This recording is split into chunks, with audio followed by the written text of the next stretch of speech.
consegue organizar as coisas aqui. E aí fica na gravação. Beleza?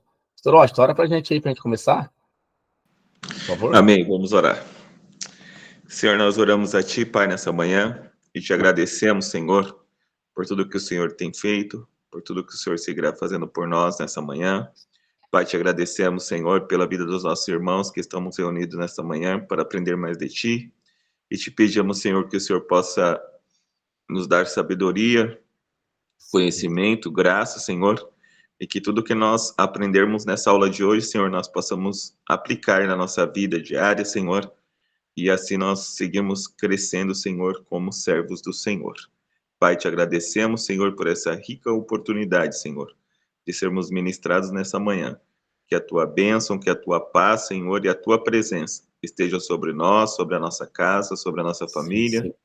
de todos os dias, Senhor. Em nome de Jesus, nós te agradecemos, Pai. Amém. Amém. Pastor Washington, aproveitando, eu esqueci e eu já desconectei aqui do WhatsApp, se você for ligar aqui de novo, você consegue compartilhar o link que eu acabei de compartilhar no grupo lá daí de Indaiatuba? Eu esqueço. Vai que alguém lá queira, né, queira participar também. Vou Tá bom? compartilhar aqui. Por favor. Gente, irmãos, é isso. Vamos conversar um pouquinho hoje. Eu estou até pegando aqui a minha Bíblia. Ontem à noite, enquanto eu preparava, organizava nessa aula, na verdade, Deus falou comigo, porque tem algo nessa aula de hoje que eu já estava no meu coração para conversar hoje com os irmãos, pregar hoje lá na igreja, aqui na igreja em Francisco Morato. E eu quero, como eu falei para a semana passada, a gente vai ter 2 aulas agora, os 2 momentos, que nós vamos conversar isso, se nós conseguirmos terminar essa aula aqui hoje, mas provavelmente 2, 3 momentos aí de falarmos um pouco sobre o ser discípulo, os aspectos relevantes e práticos do discipulado, certo? Porque quando a gente pensa em ser discípulo, e quando a gente pensa no discipulado, ser discípulo, discipulado e tal, a gente precisa entender, como a gente vem falando constantemente, que é um chamado de Deus para a igreja, para todo aquele que... Bom dia, Vicky, tudo bem? Vitória aí. É um chamado para todos nós, e em alguma esfera, em algum momento da vida, o correto era que o correto não, o mais interessante seria se nós fizéssemos de forma intencional, mas de forma intencional ou não intencional, em alguns momentos da nossa vida, na nossa trajetória cristã, a gente se coloca num papel de orientador de alguém, ou com os filhos, ou com algum jovem mais novo na igreja, ou com alguma pessoa mais experiente também dentro da igreja, seja lá qual for o ambiente, em algum momento, nós nos colocamos numa posição de ensinar ensinar e informar as pessoas sobre alguma coisa, algum aspecto relevante, prático do que é ser discípulo. Então, a gente vai conversar um pouquinho hoje aqui sobre esses aspectos, né? Sobre essa característica, né?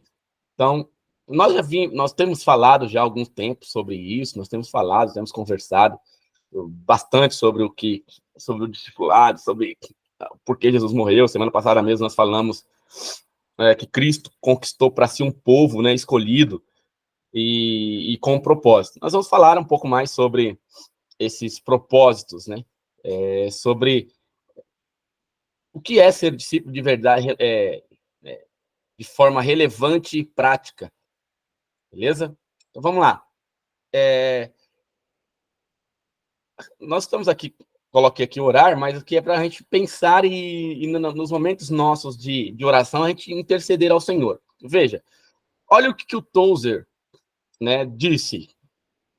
Olha o que ele disse. O homem, cujo tesouro é o Senhor, tem todas as coisas concentradas nele. outros tesouros comuns talvez lhe sejam negados, mas mesmo que lhe seja permitido desfrutá-los, ou usufruto de tais coisas, serão tão diluídos que nunca será necessário a sua felicidade.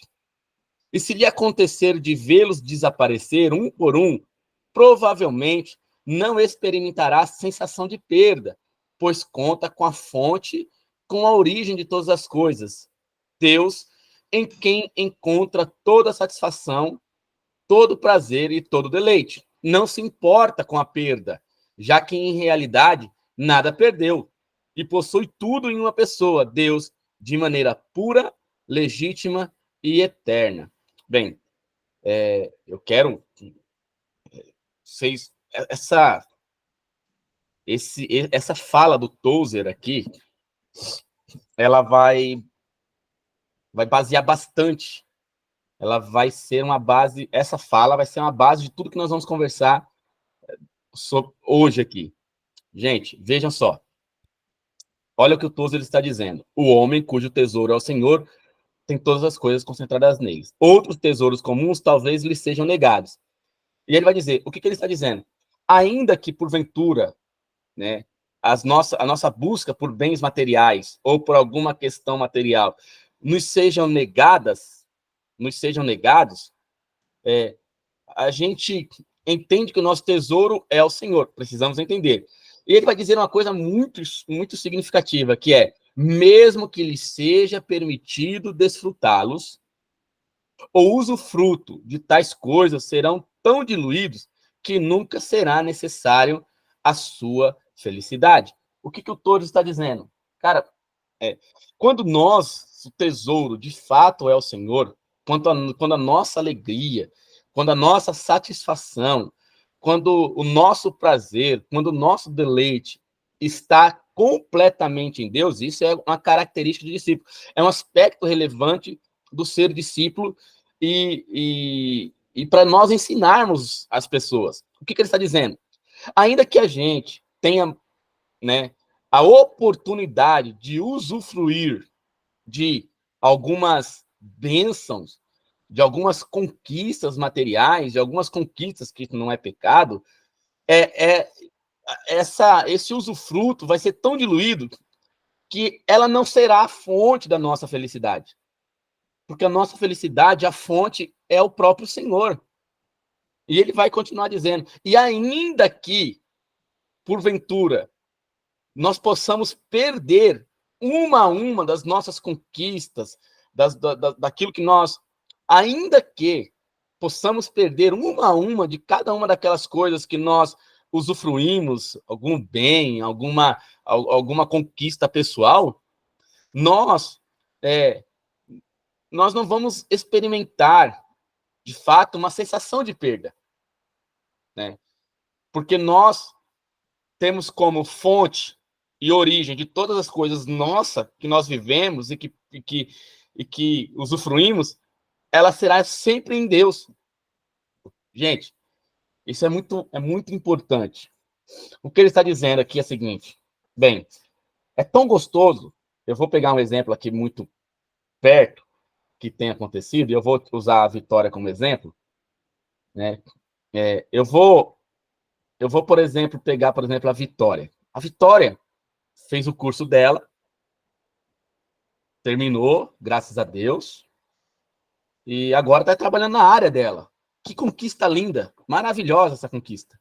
Isso é muito importante. E o que o Tozer está dizendo é que isso é Deus permitiu a Vitória usufruir dessas questões, mas isso não pode ser a origem, isso não pode ser o fundamento da felicidade da Vitória. Por quê? Porque se um dia, porventura, isso lhe faltar, o trabalho na área dela, ela não vai ter aquela sensação de perda.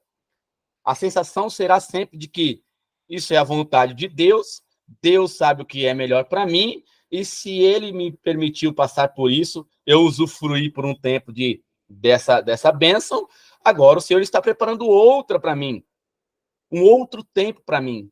Então, a gente consegue lidar melhor inclusive com as aparentes frustrações que a vida nos coloca. Quando eu entendo, né, que Deus é, né, tudo para mim, Ele é o meu tesouro, como diz aquele hino, né? Eu encontrei o meu tesouro. Por que isso? Eu encontrei o bem mais precioso. Ele é o nosso bem mais precioso. E é muito. Eu acho que cada um de nós aqui. E aqui eu quero até fazer eu não me importo muito se a aula se estender um pouco. Eu quero até abrir um parênteses para fazer essa pergunta a vocês e quem quiser compartilhar. Você já teve essa sensação de ter conquistado alguma coisa e de repente você aparentemente essa coisa acabou, por exemplo, não perdendo, mas você acabou por algum tempo, por algum momento, perdendo de fato assim aquela mas não te causou um vazio? Quem já teve essa experiência de ter conquistado algo e, e amém, só que depois esse lugar que você alcançou, essa conquista sua, você de alguma forma perdeu, mas essa perca não te deu tanto, não te deu tanto essa sensação de perca, porque você entendia que Deus é o seu tesouro e Deus sabe o que é melhor para você. Quem já teve essa sensação, essa experiência dessa perca que não causou tanto? Diga aí, Bel. Então, em 2013, a gente tinha uma lojinha no centro de Morato. E foi quando a gente começou a igreja também, finalzinho de 2013. E quando aí foi passando, as coisas foi ficando apertada nessa loja. Aí aconteceu uns roubos lá. Aí eu fiquei triste porque eu ficava lá sozinha, né? E eu fiquei com medo. E aí eu e o Ju sentou e a gente achou melhor fechar essa loja. E assim, nós tínhamos investido tudo que a gente tinha naquilo, mas resolvemos fechar. E por incrível que pareça, não foi com dor, não sentimos peso em fechar aquela loja. E uma vez na igreja, né, nós estávamos na igreja, e aí ou não sei se foi o Mike, ou se foi o Isaías que, logo quando abriu o culto, falou assim: às vezes o que é tirado da gente não é para a morte. E aí começaram um louvor com isso, eu não lembro qual era o louvor, só lembro dessa passagem que ele fala que nem tudo que é tirado da gente é para a morte, é para a dor. E realmente não foi para a dor. A gente fechou a loja com o coração muito tranquilo. E em momento nenhum sentimos falta daquilo. É incrível, tipo, tudo que a gente tinha investido ali, não, até hoje a gente tem peça dessa loja aqui em casa. Mas não tem dor, é muito estranho, não tem como explicar. É uma coisa que não tem explicação. Que de todos os fatores a gente podia ter falado, não, mas e o que a gente vai fazer agora? E não, foi muito tranquilo, foi incrível, tipo, não tem explicação. Só mesmo a mão de Deus falando assim, que o que eu tirar de você é porque eu sei o que eu estou fazendo. Eu estou contigo em todos os lugares, em todas as situações. Mesmo a gente não entendendo no momento.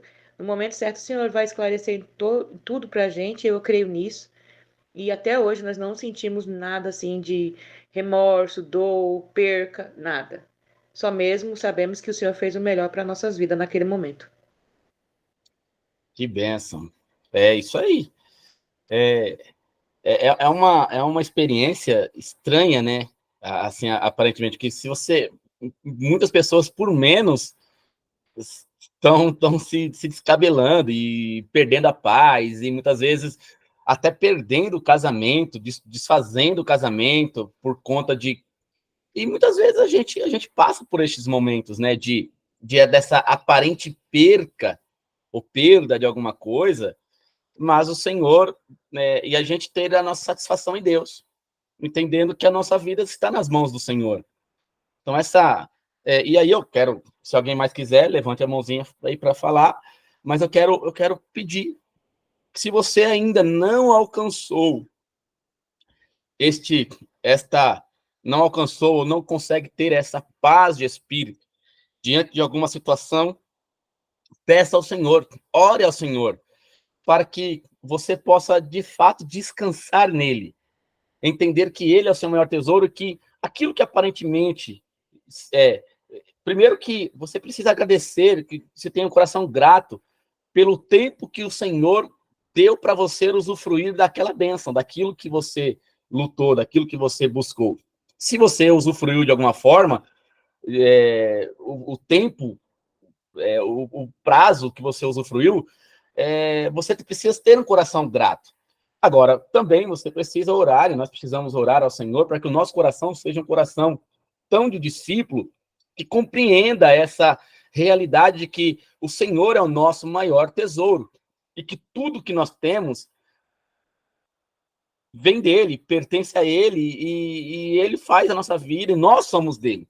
Então, que nós tenhamos este coração e que nós possamos orar para que, de fato, seja o Senhor a fonte de toda a nossa satisfação, de todo o nosso prazer, de todo o nosso deleite, certo? E que nós possamos não se importar com as perdas, né? Por quê? Porque nós não perdemos nada, na verdade.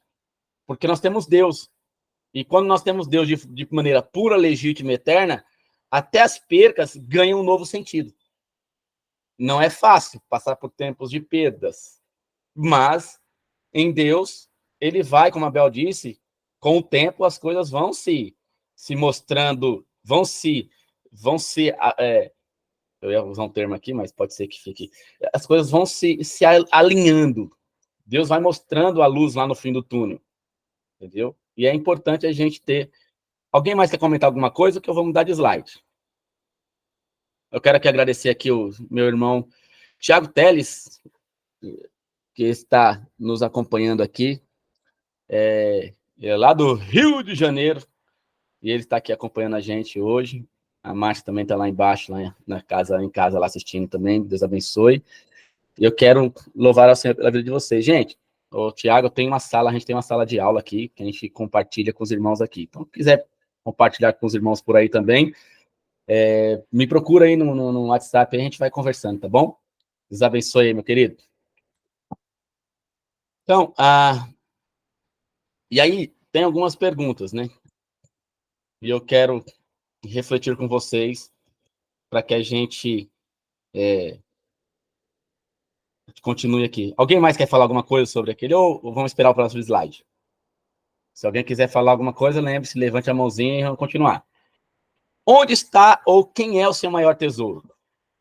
Filhos, cônjuges, pais, emprego, dinheiro, bens, status, poder, imagem, religiosidade? Qual é a sua reação mediante a possível perda dessas coisas? Reflita sobre essas questões em oração e contrição, sob a certeza de que Ele, nosso Deus, conhece o meu e o seu coração e tem prazer em acolhê-lo nos braços dele. O Abba, como nós falamos a semana passada, deseja conduzi-lo ao estado de perfeita paz que só pode ser alcançado quando o seu maior tesouro for ele mesmo. Só assim você conseguirá descansar, sabendo que a sua vida, as pessoas mais amadas e tudo que é seu, ou ainda não, estão sob os cuidados das mãos fortes de Deus. Gente, olha que confortador isso. Olha como é confortável para nós. Ou pelo menos nós deveríamos nos sentir confortável diante dessa expressão. Porque só a partir do momento que nós entendemos que o nosso maior tesouro é o Senhor, nós vamos conseguir descansar de fato. Porque nós vamos saber que tudo estão sob os cuidados das mãos fortes de Deus. Amém? Então, assim, é para a gente orar, para que a gente desfrute, para que nós venhamos desfrutar dessa realidade. Pastor, é fácil? Não é fácil. Pastor, o senhor consegue desfrutar tranquilamente? Falávamos ontem ali no PGM, na casa do Rafael. Tem horas que sim, tem horas que não, tanto. Tem momentos que você se sente com Deus, literalmente. Tem hora que você parece que a sua fé dá uma vacilada. Mas o ensino é orar para que os nossos corações, para que a nossa vida, ela possa ser alcançada por Deus e por meio dele possamos descansar, sabendo que ele está cuidando de todas as coisas com as suas fortes mãos. Amém? Então, começamos essa aula hoje, trazendo a vocês esses motivos para que a gente possa orar e pedir a Deus. E aí, eu quero refletir com vocês sobre os aspectos relevantes e práticos do discipulado.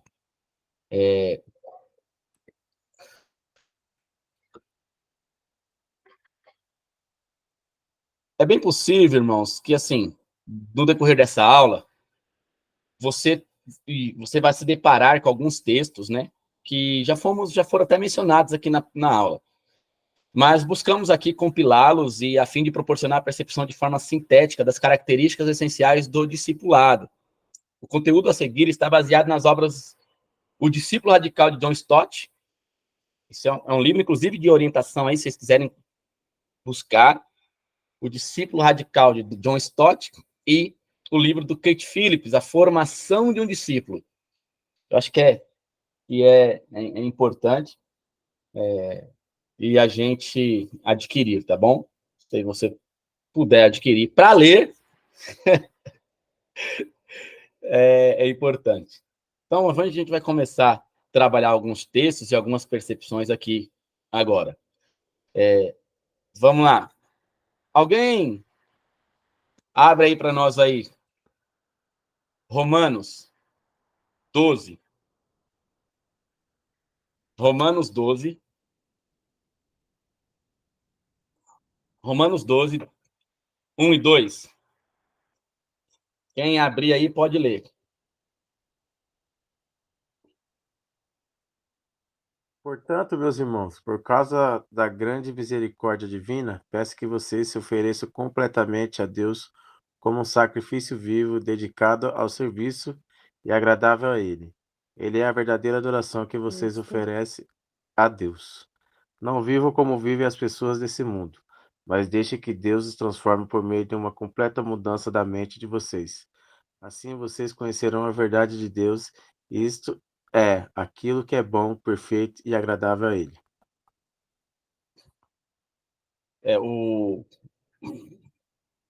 O texto aqui, inconformismo, com base naquela versão que diz: não vos conformeis com este mundo, né? E que é a versão Almeida Revista Atualizada, Almeida Revista Corrigida, Almeida NAA, Nova Almeida Atualizada, todas têm essa se é Almeida, mas ela vai ter essa não vos conformeis com este mundo. Então, um aspecto relevante do ser discípulo é o inconformismo. Gente, a gente precisa tomar cuidado com isso aqui, porque em alguns lugares, esse inconformismo não é um inconformismo com o mundo, mas existem pessoas ensinando que é um inconformismo até mesmo com Deus. Você não pode se conformar com a vida que você está vivendo, você tem que exigir de Deus que ele mude essa sua história.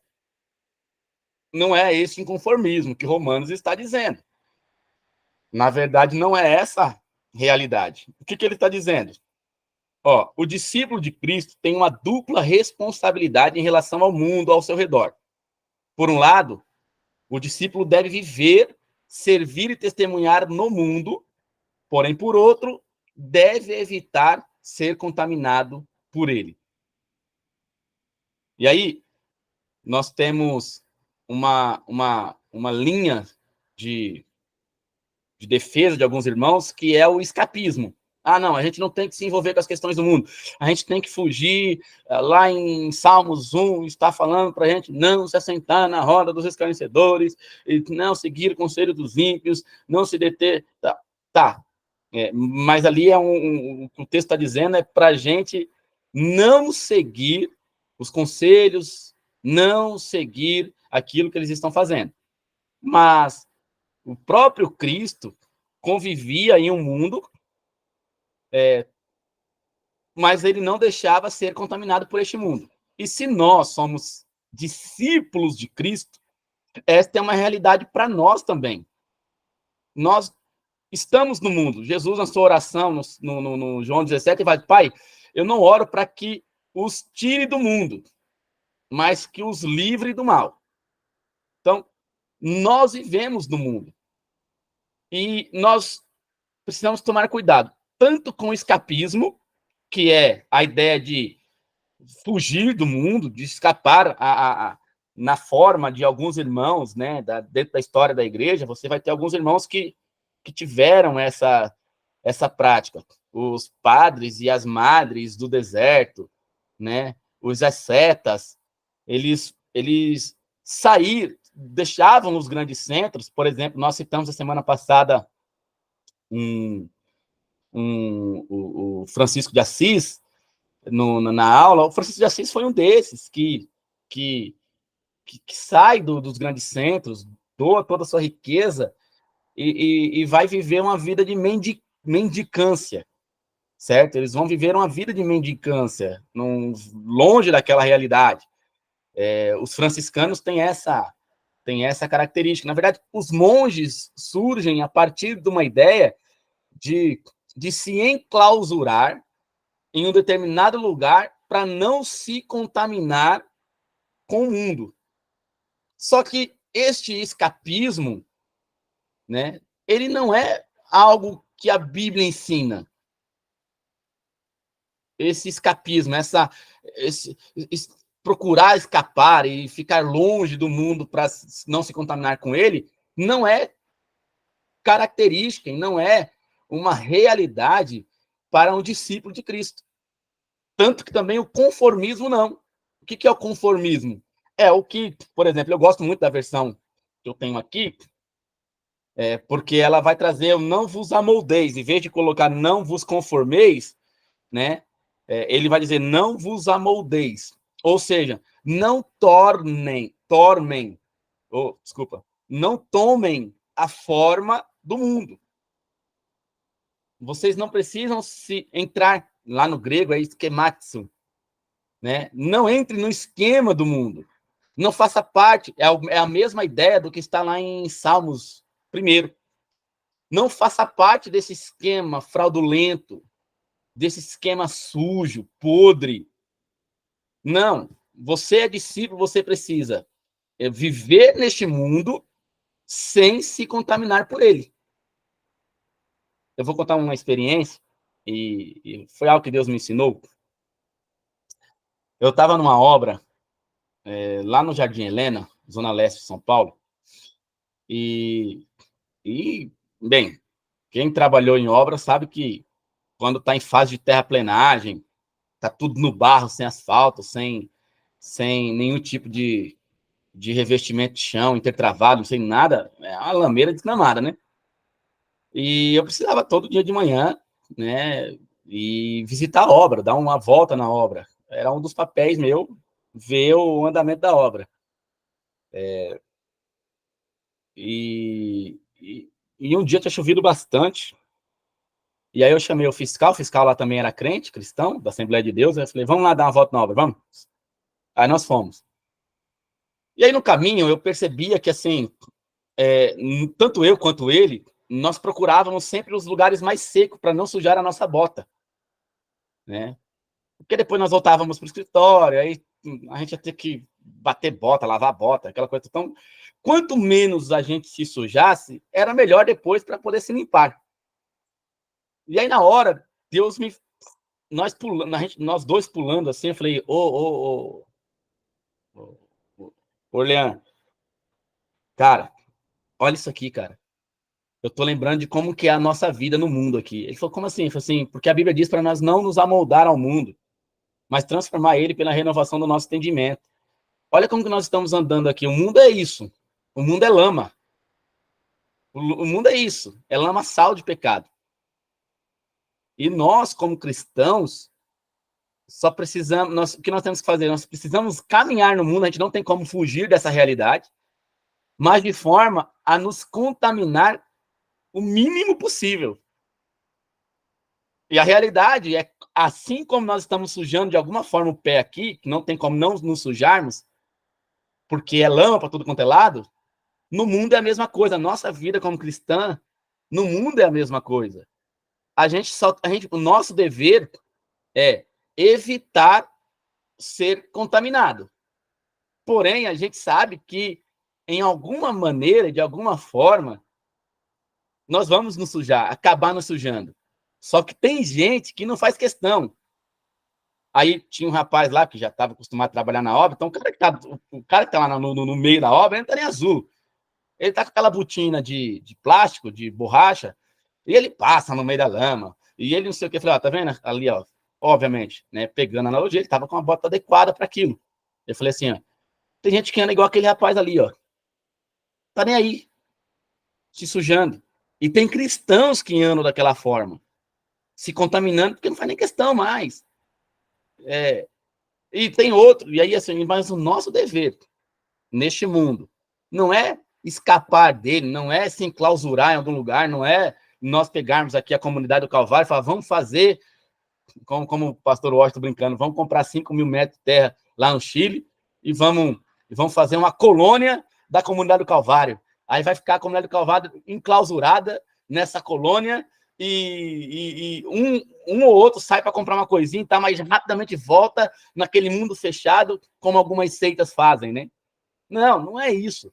O nosso papel é andar no mundo, ainda que possamos nos sujar de alguma forma, mas o nosso papel é evitar essa contaminação.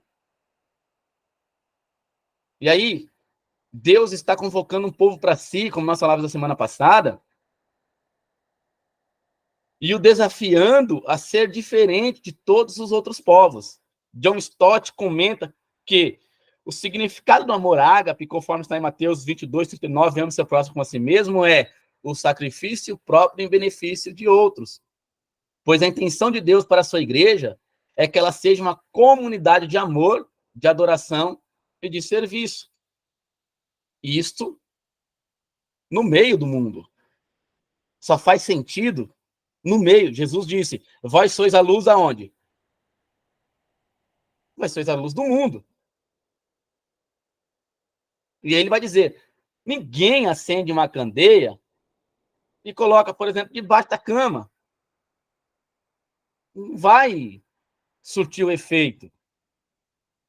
Ele vai dizer, ninguém consegue para si, ninguém consegue esconder uma cidade fortificada que está sobre o monte, porque ali vai estar as luzes brilhando e as pessoas vão enxergar de longe, ali tem uma cidade. Por quê? Porque é o nosso papel. Primeiro, a gente precisa se conformar, e esse inconformismo não é um escapismo. Você precisa estar lá no meio da tua família que não é crente. É lá onde você precisa estar. Você não é discípulo? Agora, você não precisa, você não pode fazer as mesmas coisas que eles. Mas você precisa estar lá. Você precisa estar lá. Eu sei que há algumas controvérsias, algumas pessoas que não gostam, mas eu, particularmente, eu sempre trabalhei, quando trabalhava em construtora, eu ia nas festas da empresa. Eu ia. Tinha bebida. Eu ia. E eu ia com esse entendimento. Eu vou me divertir com os meus amigos, e ainda eu vou dar o testemunho. Toma aí. Não bebo, não. Não, é isso, eu sou... Aí, de vez em quando, gente, quase sempre, aparecia, mas vocês não podem beber? Era a hora de eu falar, era a hora de eu anunciar Jesus. Não, quem falou que eu não posso beber? Não é isso que a Bíblia ensina. Mas Jesus ensina que a gente precisa se afastar da aparência do mal. Aí eu falava, quando você bebendo aqui, você vai poder dirigir? Não, lógico que não, vou para casa de táxi, ou não sei o que. Eu falei, tá certo. E por que você não pode dirigir? Porque eu posso... Não, porque é algo mal, é algo que não faz bem nem para você, nem para quem está à sua volta. Por que eu vou beber?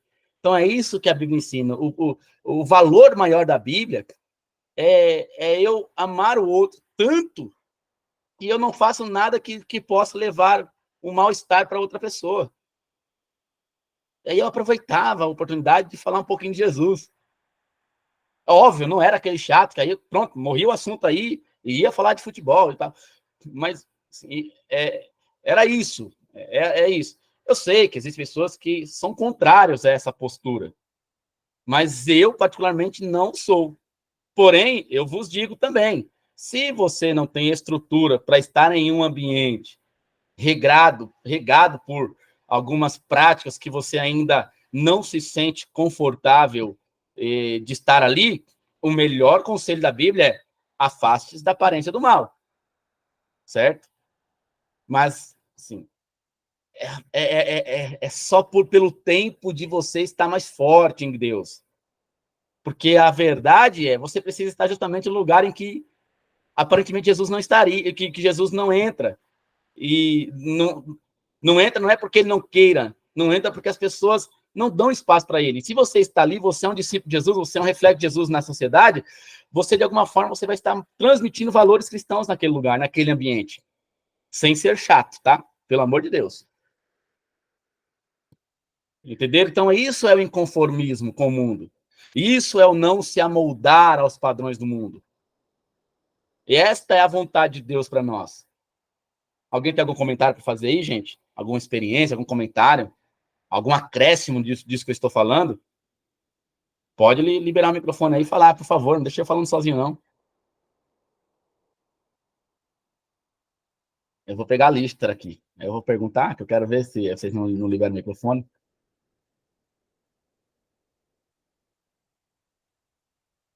Eu estou dando oportunidade ainda. Dou-lhe uma. Pronto, o André Nunes já tá vendo? A ameaça santa deu certo. Pode falar, Del.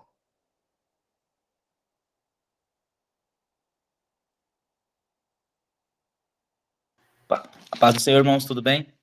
Agora ligou aqui.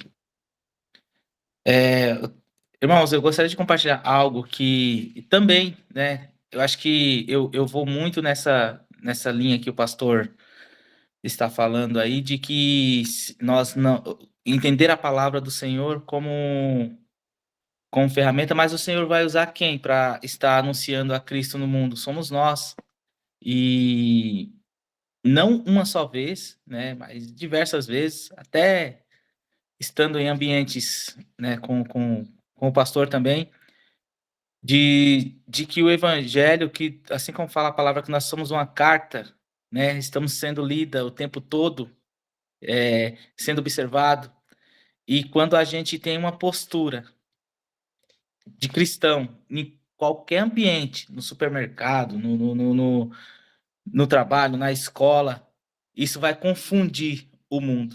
Eles vão bater a cabeça, espera aí, esse cara, ele tá aqui comigo, ele tá rindo comigo, muitas das vezes, mas ele não concorda comigo em praticamente nada.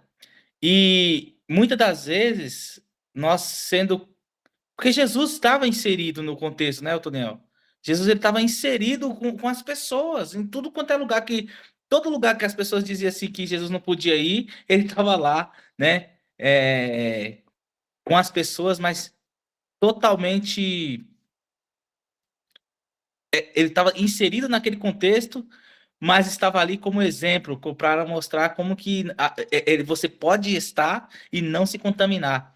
E uma vez eu estava... Porque, irmãos, é tempo, tava em um certo ambiente, e as pessoas rindo, as pessoas conversando, as pessoas falando, e o pessoal estava bebendo, e eu tomei um suco de laranja, e fiquei lá tomando meu suco de laranja, conversando. Quando ia para uns papos que não era da minha ossada, não interessava para mim, que até a conversa, né, conversas que não convém, então eu sempre dava um jeito de não me misturar. Porém, o tempo foi passando e algumas pessoas que estando naquele ambiente vieram me perguntar, naquele mesmo ambiente, foi um ambiente onde que já orei por pessoas, foi ambiente onde que pessoas já foram na igreja por conta da postura da gente estar naquele local, de você falar assim, cara, vai numa igreja, né?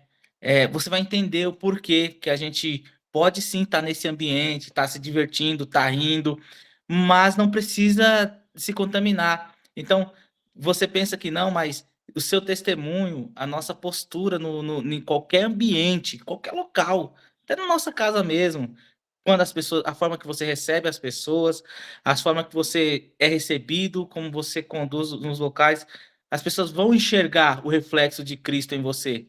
Eu ouvi eu não esqueço até hoje, uma pessoa que eu gosto muito, difícil, mas o meu chefe, toda vez que dava 4 horas da tarde, o honorato, eles tinham as convicções de vida deles lá, mas quando dava 4 horas, ele saía da mesa dele e sentava, né, do meu lado, assim, tipo, eu ficava na mesa da frente, na mesa de trás, e ele começava a perguntar sobre como que era a igreja e como que era a minha mente. Ele falava assim, mas eu nunca vi ninguém falando igual. O que eu converso aqui com você, já tinham me falado que eu tava no inferno. Eu já ia pro inferno porque eu não concordo, não sei o que, não sei o que. Eu falei, não. Eu até brincava para ele, mas você tá no caminho de comprar um terreninho no inferno mesmo, se você não se converter. Mas é que eu não preciso ficar falando para você se você já sabe. Eu falava isso para ele assim, rindo, né? Aí ele fica assim, é mesmo, cara? É, pô, porque quando a gente tá semeando mal, quando a gente é assim, quando você faz coisas boas, e isso é pregando o evangelho, você tá semeando coisas boas, então você tá construindo algo mais difícil. E quando você está fazendo coisas ruins, seja para você, você tá semeando essas coisas em qualquer ambiente, seja no trabalho, seja na sua família, seja nisso. E lutar contra isso, se posicionar contra isso, é o que eu faço. Mas eu não preciso ficar falando para você o tempo todo que você bebe. Tá, você bebe, eu não concordo. Por mim, você pararia de beber agora, porque eu sei que isso não faz bem para sua família, não faz bem para você. Mas aí fala, mas a Bíblia fala, minha cunhada é crente e fala que eu vou pro inferno e tal, não sei o quê. Falei, não, mas as nossas práticas acabam nos conduzindo ao inferno, sim. Mas você precisa, assim como eu, lutar contra isso. Você ainda não encontrou valor, cara, para você lutar contra isso. Você não encontrou motivo ainda. Só Deus pode nos dar motivo para lutar contra essa potestade, contra o inimigo. E eu sei que foi passando o tempo, daqui uns dias nós estávamos orando. Daqui uns tempos, de vez em quando ele, ô André, canta um louvor aí. Hoje você não cantou nenhum louvor aí. Eu sei que você fica cantando aí baixinho. Canta um louvor aí. Já oramos na hora de comer. Daqui a pouco, um dia ele falou, cara, se você morasse perto de mim, eu ia na sua igreja. E, e ele enxergou em mim algumas vezes falhas, porque eu sempre falei para ele, eu não sou perfeito. Eu luto para tentar ficar um pouquinho perto de Cristo, mas eu não sou perfeito, entendeu? Eu vou explodir, tem horas, eu vou ficar nervoso, tem horas também, né? Mas assim, de alguma forma ou de outra, eu tenho certeza. E hoje a gente ainda mantém. Ele me manda mensagem, fala para ele, vou orar por você, vou orar pela sua família, me pede oração, irmãos. Entendeu? E não só comigo lá, mas ele começou a enxergar alguns valores na família dele através da nossa posição como cristão lá também. Então, o evangelho, ele tem que ser semeado dessa forma, né? Pode ser em pequenas gotas, amém? Mas que ele seja alcançado o coração das pessoas, tá bom? Só isso que eu queria compartilhar com os irmãos. Maravilha, André, maravilha. Não, é isso aí. É isso mesmo. E é muito complexo. Obviamente, nos ambientes em que muitas vezes nós estamos, as pessoas se fecham cada vez mais por conta justamente dessa dificuldade que as pessoas têm em transmitir o evangelho. O inconformismo, o escapismo e o legalismo são coisas que não são para nós. Vamos seguir aqui. Outro aspecto relevante, né, outro aspecto relevante do cristão é que há um chamado para sermos semelhantes com Cristo. Deixa eu colocar aqui e eu quero que alguém abra aí para mim, por favor, o Romanos 8, 29. A internet... caiu a energia também, né? O Hugo tá falando aqui que a internet deles caiu. Alguém abre para mim aí, Romanos 8, 29. Pode ler, pastor? Pode. Pois aqueles que de antemão conheceu, também os predestinou para serem conformes à imagem de seu filho, a fim de que ele seja o primogênito entre muitos irmãos. E 2 Coríntios 3,18. 2 Coríntios 3,18.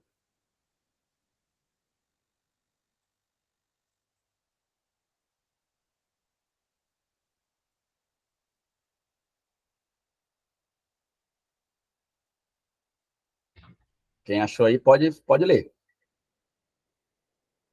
2 Coríntios 3,18.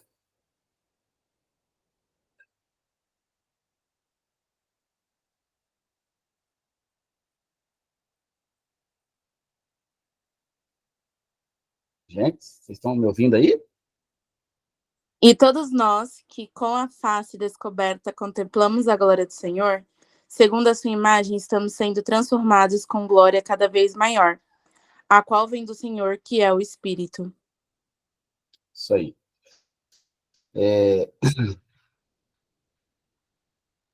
Nós, nos dois textos, está bem claro que nós que fomos por antecipação, que ele nos conheceu antecipadamente, ele nos predestinou para sermos conforme a imagem de seu filho. O texto de Coríntios vai dizer que nós, todos, com o rosto descoberto, refletimos como um espelho a glória do Senhor. Nós, todos, com o rosto descoberto, refletimos como um espelho a glória do Senhor. Então, o que nós precisamos entender? Primeiro, é que após a queda, né, Deus não desvia o olhar da criatura perdida. Deus, ele quer novamente deleitar-se em sua criatura. A imagem de Deus, a imago dele, manchada após a rebelião, deverá ser restaurada no ser humano. Não somos nós que nos transformamos mais em imagem de Cristo. É a própria imagem de Deus, a do Cristo, que toma forma em nós, conforme está em Gálatas 4:19. Se puder abrir aí, quero ler com vocês. Gálatas 4:19. Que diz assim, se vocês não acharem, eu vou ler aqui. Gálatas 4:19 vai dizer: meus filhos, por quem sofro de novo dores de parto, até que Cristo seja formado em vós. Então, é o próprio Cristo, é ele que traz essa forma para nós.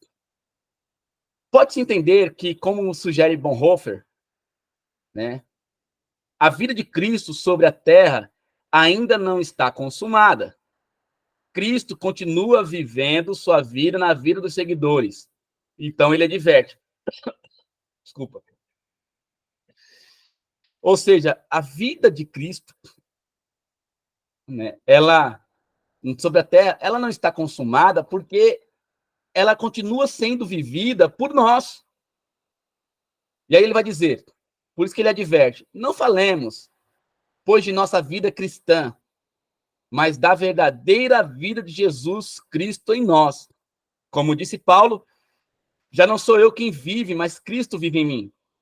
O encarnado, o crucificado, o glorificado, tomou morada em mim e vive minha vida.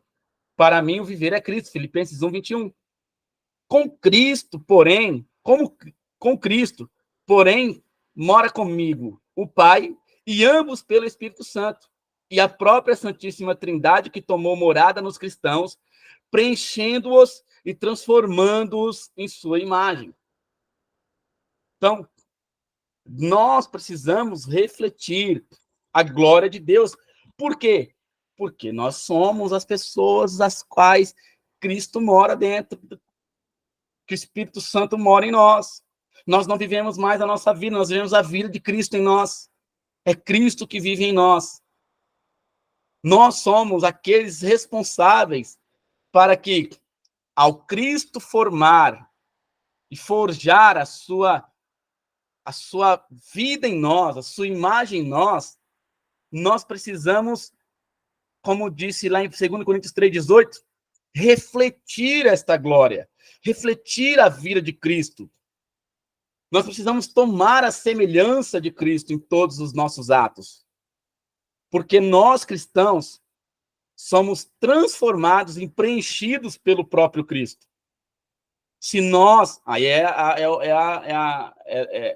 o inverso. Se nós não refletirmos, se nós não vivermos a vida de Cristo, nós não estamos cumprindo o nosso papel de cristãos. Gente, eu sei que é uma realidade um pouco complexa, muitas vezes difícil, mas esse é o chamado, gente. Essa é a proposta. Não tem escape. Não tem meio termo. Eu tenho orado diariamente. Eu tenho orado, gente, só Deus conhece meu coração e sabe o quanto que eu tenho orado para que a imagem de Deus seja refletida através da minha vida, que esta imagem seja formada, que Cristo seja formado em mim diariamente, constantemente, para que a minha vida reflita Jesus, para que a minha vida seja uma vida que, de fato, transmita o Evangelho, sem que eu precise, muitas vezes, abrir a boca para nada. Como tem sido difícil, como o labor é muito grande, a luta é muito grande. Gente, eu oro, e muitas vezes eu me pego fazendo coisas que não refletem ao Senhor. Muitas vezes dentro de casa com a minha esposa, numa aspereza, muitas vezes desnecessária. Meu coração depois fica magoado, triste, chateado. Muitas vezes no relacionamento com algum irmão, muitas vezes, sabe, assim,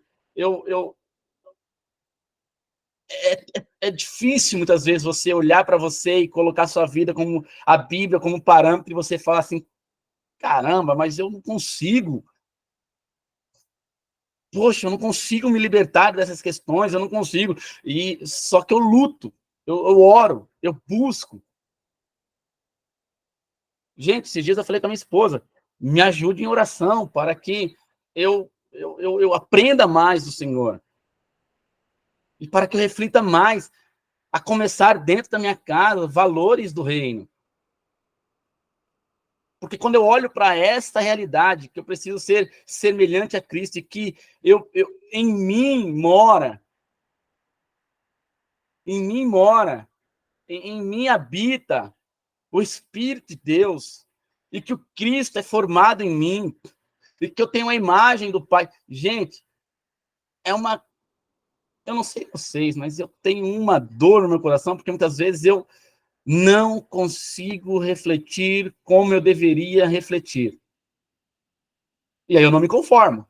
Aí é o inconformismo comigo. É o inconformismo com essa realidade.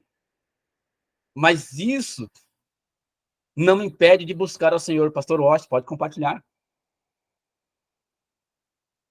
Ô, Niel, até porque essa questão de refletir Cristo precisa ser uma coisa natural, né?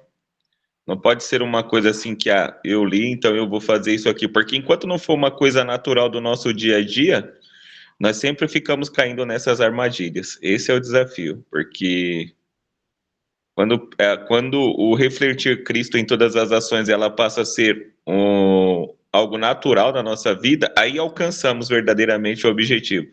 Porque aí mesmo se nós quisermos nos esconder, não vai ser possível. E aí eu lembro do Pedro, quando Jesus estava sendo julgado, quando ele é identificado no meio da multidão. Mesmo ele querendo negar que andava com Cristo, mas o viver dele denunciava ele, porque ele falava igual, ele se vestia igual, ele se portava igual. Então, assim, refletir Cristo é algo muito profundo, porque, assim, começa com você se policiando em muitas coisas. Só que o alcançar isso vai ser quando for uma coisa natural, quando nós estivermos lá vivendo a nossa vida natural e achando que não estamos, é um negócio assim, é um nível muito alto, é uma coisa assim que realmente é um desafio, é um grande desafio para nós e devemos seguir buscando realmente isso, mas não é uma coisa fácil de alcançar. Não é uma coisa assim, porque talvez você possa alcançar algo assim superficial, de você olhar e falar, não, eu tenho que tomar essa decisão porque Cristo faria assim. Então, esse tempo que você pensa para você decidir fazer uma coisa ou outra, eu acredito que seja uma fase de treinamento, vamos dizer assim, de você estar de treinamento. Mas o desafio maior é começar a ser natural isso no nosso viver. As pessoas olharem e ver a atitude de Cristo em nós de forma natural. Acho que esse é um ponto alto do discipulado e da vivência com Cristo e de refletir Cristo.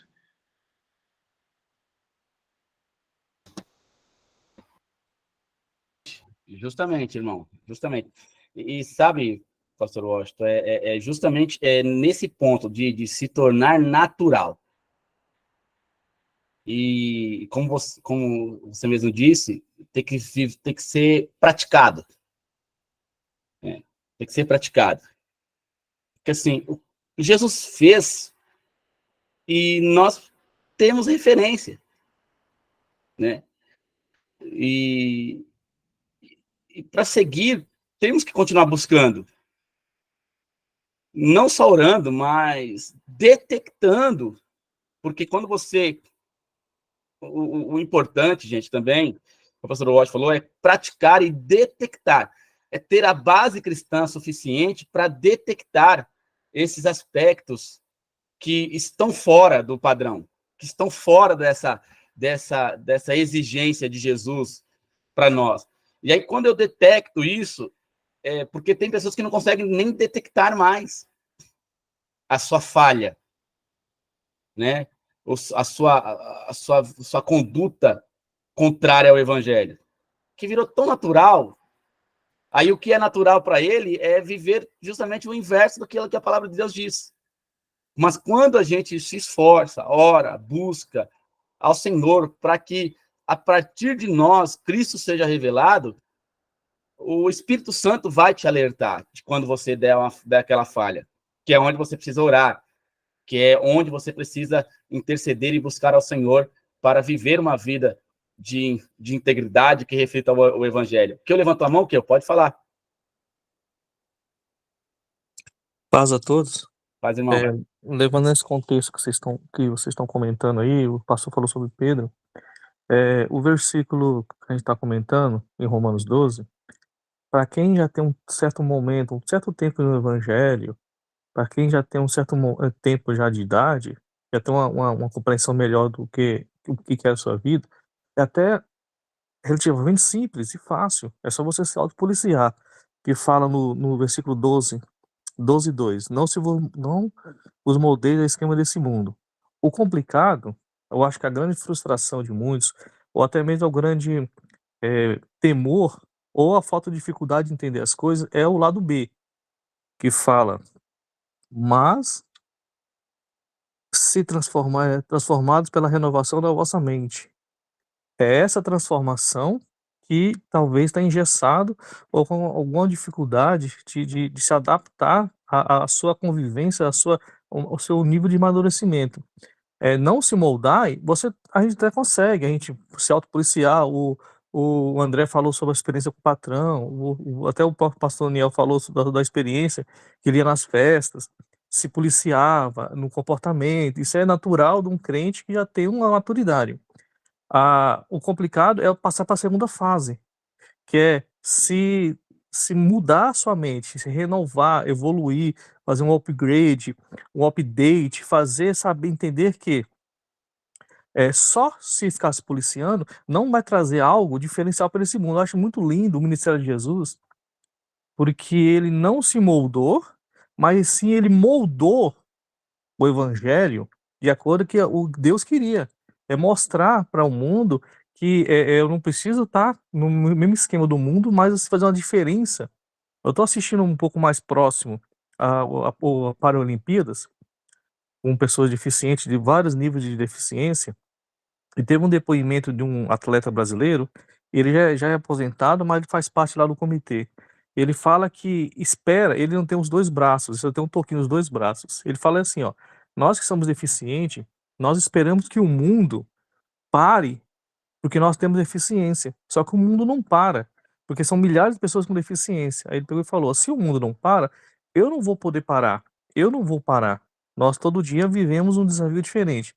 Eu fui fazer uma pesquisa rápida nas igrejas brasileiras de pessoas com deficiência, qualquer tipo de deficiência. É unânime, a pesquisa fala, a pessoa só se fica no evangelho com alguma deficiência quando vem da família, de uma família já evangélica. Ela da família evangélica, nasceu com deficiência. Pelo fato da convivência na igreja, ele se permanece na igreja e vira crente. Mas é muito difícil uma pessoa com alguma deficiência se converter. Uma porque, se for mobilidade, as igrejas brasileiras não é adaptada, é poucas, só se essas grandes igrejas que têm uma adaptabilidade para mobilidade de pessoas com cadeirante, deficiência de andar. Acho nós vemos para a nossa própria igreja Calvário. Nós temos a guerra rebaixada lá e volta e meia tem um carro lá parado, se chegar uma pessoa com cadeirante lá, é complicado. Mas então, nós vimos que existe, a gente algo que nós vemos, nós convivendo com uma pessoa com deficiência física, nas igrejas. A gente provavelmente não presencia. Nós pregamos o autor Timothy, ele fala que no livro dele, Caminhar com Jesus, caminhar com Deus no meio da dificuldade e tal, ele fala que, o nosso grito mais alto para o mundo não passa num sussurro.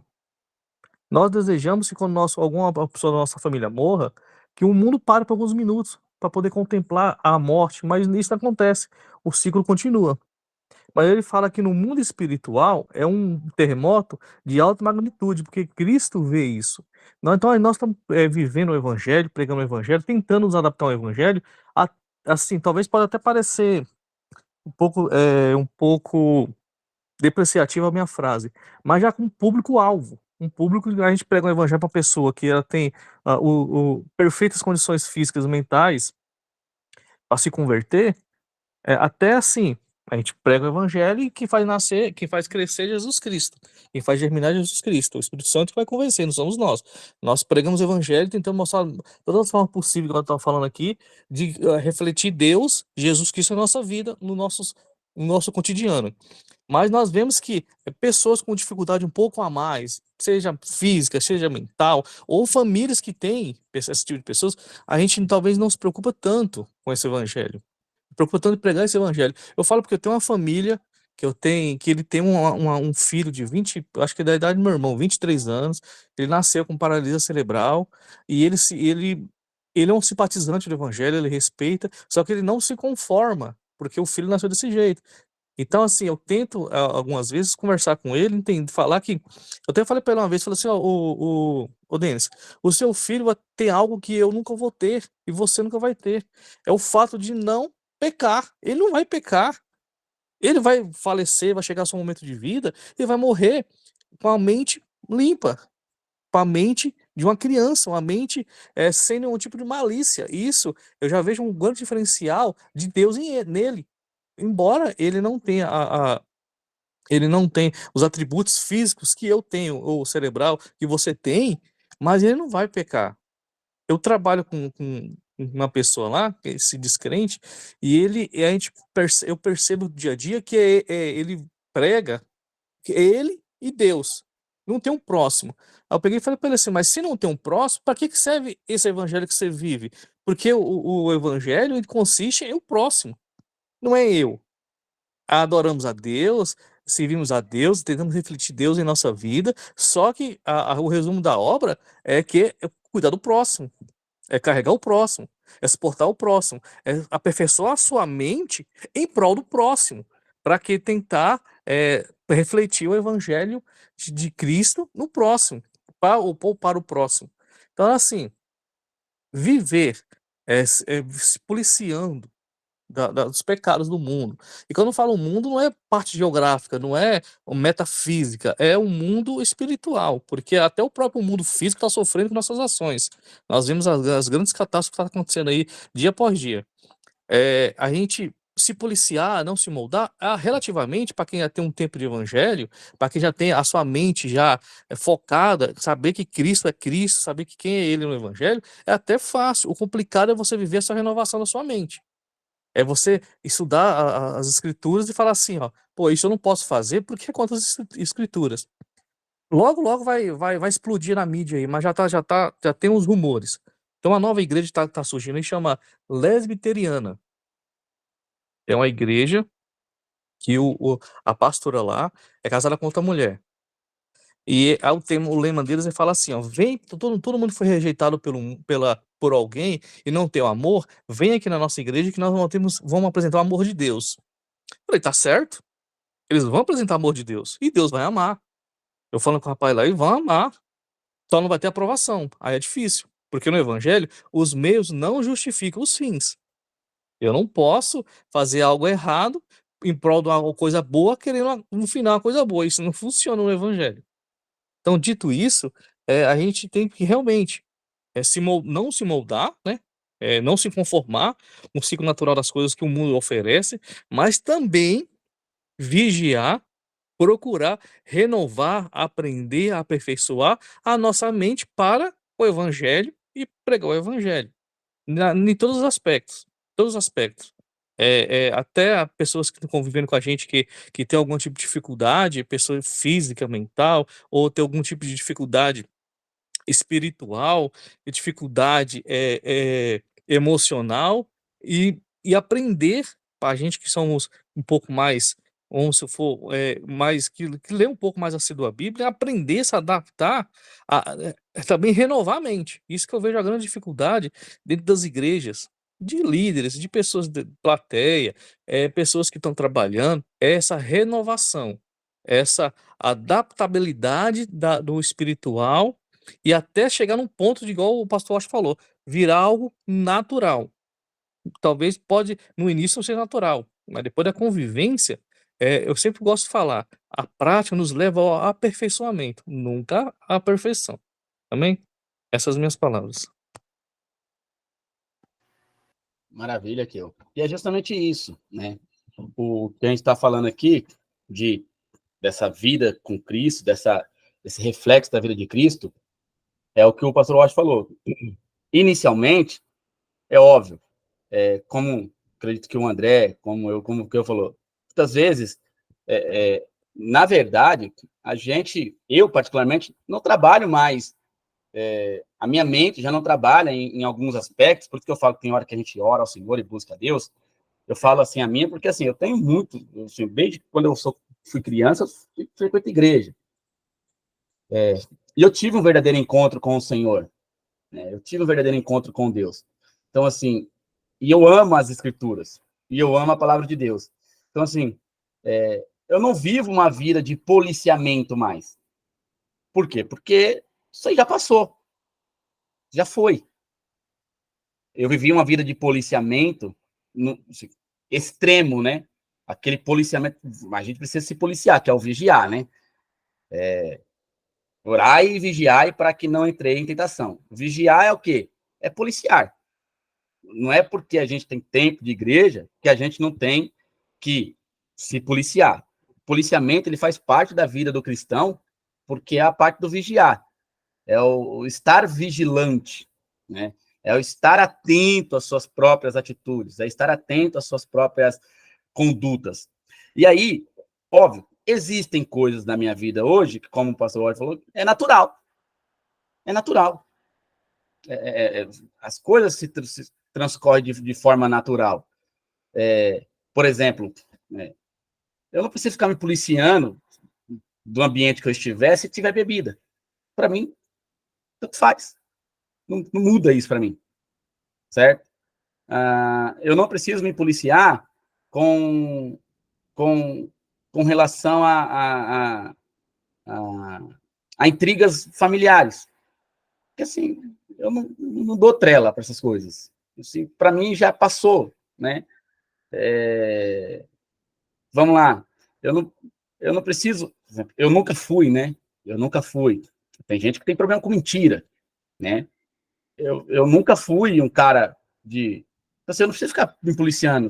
Ai, eu não posso mentir. Porque eu nunca fui de mentir mesmo. Então, assim, e a Bíblia diz que mentira é ruim, é pecado. Ruim não, é pecado. Então, assim, eu não preciso ficar me policiando. Não, né? Assim, de vez ou outra, o diabo joga uma setinha, você tem que... Aí é onde você tem que vigiar. Mas são coisas que não... posso... A gente, como o Billy Graham falou, eu me policio em quê? Em questões bem sérias. Por exemplo, eu me policio em não estar em um ambiente sozinho com alguma mulher. Isso eu me policio. Certo? Eu vigio. Por quê? Porque tem vários fatores que podem dar ruim. Certo? Inclusive, o fator humano. Então, assim, isso é importante a gente falar. O Billy Graham tinha uma cartilha de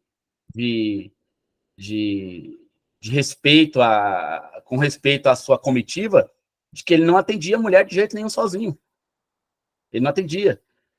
Não recebia no lugar que ele estivesse, ele não orava por mulher nenhuma. Então, assim, por quê? Isso é policiamento. A gente já não se conformou com o mundo, a gente já sabe que isso é pecado, sabe, mas tem coisa que a gente tem que policiar. Mesmo o nosso nível de maturidade sendo do Billy Graham, um dos maiores pregadores do mundo. Então, não é porque a gente amadureceu, que tem um amadurecimento, que a gente reflete Cristo na nossa vida, que existem coisas que a gente não tem que viver policiando. Precisamos. Isso é o natural da vida do cristão, em certos momentos policiais. Mas tem coisas que, de fato, a gente não precisa mais. Eu não preciso mais estar no ambiente e falar, não posso estar nesse ambiente porque tem bebida e eu não tenho controle disso. Não, isso aí já é natural para mim. Eu não vou me contaminar com isso. Entendeu? Eu não vou me contaminar com ambientes de, quando eu trabalhava em obra, de conversas à toa. Eu saía fora. Na verdade, ou eu saía fora ou os caras paravam de falar. Eram duas coisas naturais que aconteciam. Se eu estivesse no ambiente, começasse conversas atravessadas, eu falava, bem, eles vão continuar falando, eu não vou ficar participando disso. Ou, se eles estivessem falando, eu chegava, eles paravam. Porque é natural. Isso aí não é um policiamento. Você vai vivendo a vida natural, porque você já entendeu, você já amadureceu. Só que tem coisas na nossa vida, quer ver, dinheiro, não poder, dinheiro, poder, status, se a gente não policiar e a gente chegar em determinado, a gente vai viver em prol disso, como nós começamos a nossa fala. Então, assim, o amadurecimento não anula a vigilância. Né? O próprio Jesus, no Monte das Oliveiras, ele disse isso para os discípulos. Ele falou, olha, o espírito está pronto, mas a carne é fraca. Orai e vigiai. Se o próprio Cristo tinha esse entendimento, então nós também precisamos ter. Então, assim, eu acho que são dois... cada um... Aí, assim, aí também tem isso. Cada um de nós teremos um nível de amadurecimento para uma coisa e menos para outra que vai ter que policiar. Por exemplo, aquilo que eu tenho nível de amadurecimento e que eu não tenho esse policiamento total, é diferente do que vai ter um outro nível de amadurecimento, que tem coisas que eu vou ter que me policiar, que porque eu já tá resolvido. Para ele já amadureceu, mas eu ainda não. Aí tem coisas que o que vai ter dificuldades, ele vai ter que constantemente policiar, que para o pastor Washington já está resolvido também, ele já amadureceu para aquela questão. Porque nós não amadurecemos de formas iguais. Você pode pegar um pé de fruta qualquer aí, pega uma mangueira, um pé de manga, e você vai ter trocentas mangas, mas cada uma amadurece no seu tempo. Por quê? Porque o amadurecimento, que é o renovar a mente, ele é diferente para cada um de nós. Ele é relativamente... para um se dá de uma forma e para outro se dá de outra. Você vê isso nos discípulos, você vê isso nos próprios discípulos de Jesus. Então, assim, eu acho que o texto de Romanos que nós lemos aqui, ele tem uma ideia de fato. do não se conformar, de andar de uma vida, de olhar para o mundo e moldar ele, e não se moldar a ele, que aí é uma forma. E no primeiro momento, quando você é um novo cristão, um novo convertido, e você precisa ter um padrão um pouco mais elevado. No segundo momento, você baixa, não é que baixa as guardas, mas você já amadureceu em um certo aspecto, e aí você vai se preocupar com outras coisas. Que isso é a renovação do entendimento. Renovação do entendimento é entender as minhas limitações, entender onde eu já amadureci e o que eu preciso amadurecer. É o que eu estava falando de quando eu oro ao Senhor e tenho orado ao Senhor para que a minha vida seja uma vida que reflita melhor ao Senhor. Porque existem coisas na minha vida que eu sei que precisa de uma intervenção divina. Isso é o renovação do entendimento. É entender, bem, aqui eu estou indo até legal, mas isso aqui eu preciso melhorar. Pô, isso aqui eu faço bem para o reino, mas isso aqui eu preciso melhorar. Isso aqui eu preciso, como diz o que eu aí, dar um upgrade. Preciso dar um upgrade nisso aqui. Isso aqui preciso dar uma melhorada. Sem perder de foco esse outro aqui. Isso é a renovação do entendimento. É a maturidade para entender em que nível de espiritualidade nós estamos. E também entendendo que nós nunca estaremos perfeitos. Nós temos que ter como o que eu falou, uma vida prática que leva a um aperfeiçoamento, e a perfeição só vai vir quando Jesus Cristo regressar. Mas enquanto isso não acontece, é uma busca pela santidade, é uma busca por renovação, é uma busca por amadurecimento, é uma busca por crescimento espiritual. Então, por isso que eu falo, gente, eu comecei falando de nós orarmos, a gente vai parar aqui, a gente volta semana que vem com os outros aspectos relevantes para a vida de um discípulo, e a gente vai falar de algumas coisas, vamos falar um pouco de dinheiro, a gente vai falar um pouco de natureza, a gente vai falar um pouco sobre o nosso ser como um todo, não só. Então, assim, e eu vou trazer para vocês umas questões do John Wesley sobre como ele lidava com o dinheiro, só para vocês terem uma ideia do que é amadurecimento, renovação de entendimento. Eu vou tocar em pontos aqui a semana que vem, que eu acredito que muitos de nós que aqui estamos, ficaremos constrangidos. Eu tenho certeza. Sabe por quê, gente? Porque nós vamos tocar em alguns pontos que nós normalmente não costumamos tocar. Quando eu estava preparando essa aula, eu falei, meu Deus, isso aqui vai dar uma confusão. Não uma confusão má, uma confusão sadia, vai mexer com a mente das pessoas.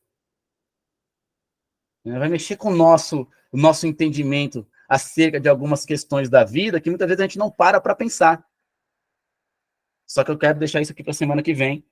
E aí, o que eu falou em duas coisas, gente, a gente não tem, o que eu falou de muitas vezes isso acontecer, e de fato acontece, mas nós não temos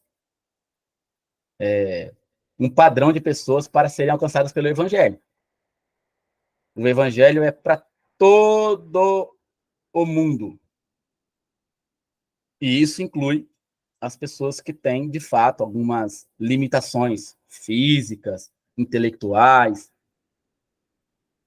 Por exemplo, se na nossa igreja hoje, vou falar da comunidade Calvário, não vou falar da igreja de ninguém, não, vier um surdo, uma pessoa com deficiência auditiva, ele não ouve o Evangelho.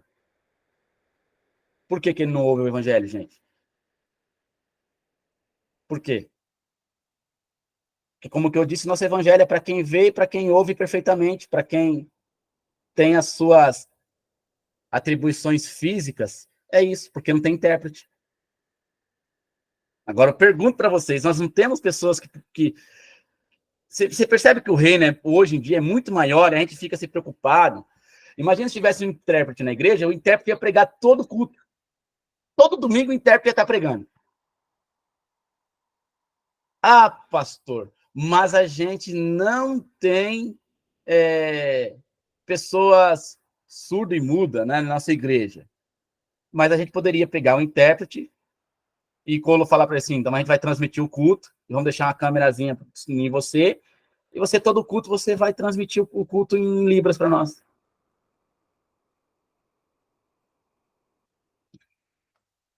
Então, espaço para trabalhar, para proclamar o evangelho, nós temos. Certo? A gente não tem uma Bíblia Oh, meu Deus do céu. Aí eu vou até falar, né? Braille. Pastor, mas não tem como ter uma Bíblia inteira. Bem, eu já fui no Museu da Bíblia, eu vi que para ter a Bíblia, todos os volumes, tem que ter quase uma biblioteca para ter a Bíblia em Braille. Que é praticamente cada um livro é um livro, né? Você pega uma Bíblia dessa Bíblia nossa aqui, isso aqui é só os Salmos, tudo em Braille. Você tem que ter 39 livros. Mas a gente não tem nenhum livro do Salmo, a gente não tem nem os evangelhos. Então, assim, nós não estamos preparados, de fato, para comunicar este evangelho a todos. Nós não estamos. E aí, deixa essa indagação, e eu termino aqui com o que eu deixou de reflexão para nós. Precisamos começar a pensar nessa proclamação também àqueles que estão precisando.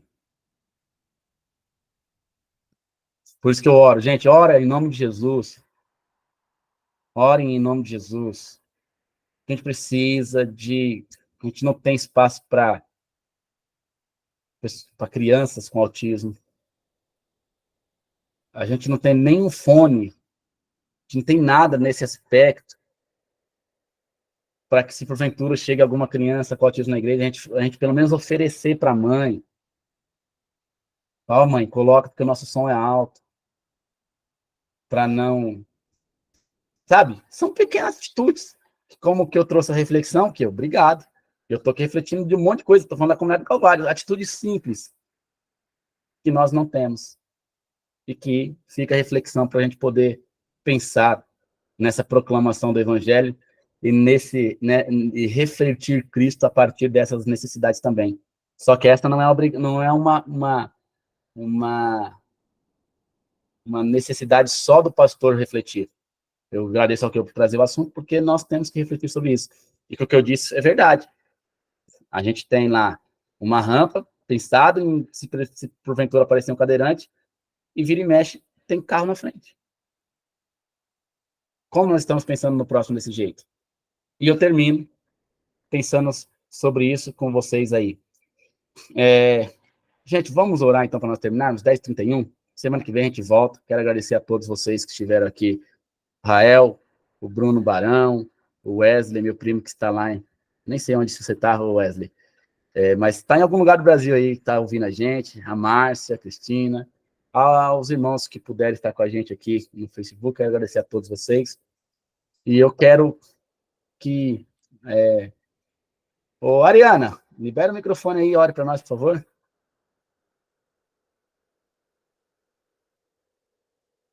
Estão aí? Amém, pastor. Amém, oremos. Senhor, nosso Deus, nosso Pai, nós te agradecemos, Senhor, por essa manhã maravilhosa, Senhor, de reflexões, de aprendizado. Ó Deus, que o Senhor esteja colocando mesmo, Senhor, em nossos corações, em nossa mente, Deus, para que nós venhamos ser transformados a cada dia, através da Tua palavra, através do que nós temos aprendido, Senhor, que não entre no ouvido e saia pelo outro, mas que entre em nosso coração e em nossa mente, para que nós venhamos assim, Senhor, ser exemplo, fazer a Tua vontade, cumprir o Teu ID, ó Deus, obedecer a Tua palavra, obedecer aquilo que o Senhor quer que nós façamos, Senhor, em nome de Jesus. Que o Senhor esteja nos dando um dia abençoado, Senhor, um almoço abençoado, um culto abençoado logo mais à noite, em nome de Jesus. Amém. Meus irmãos, obrigado por tudo. Semana que vem, então, a gente vai continuar a nossa reflexão aqui. Tem bastante coisa importante. Eu acho que vale a pena, amém? Então, domingo que vem, às 9h, estaremos aqui novamente. O material já está aí com vocês. E hoje, agora, 18h, nós temos culto na igreja, tá bom? Deus abençoe a todos e um ótimo domingo para vocês. Amém.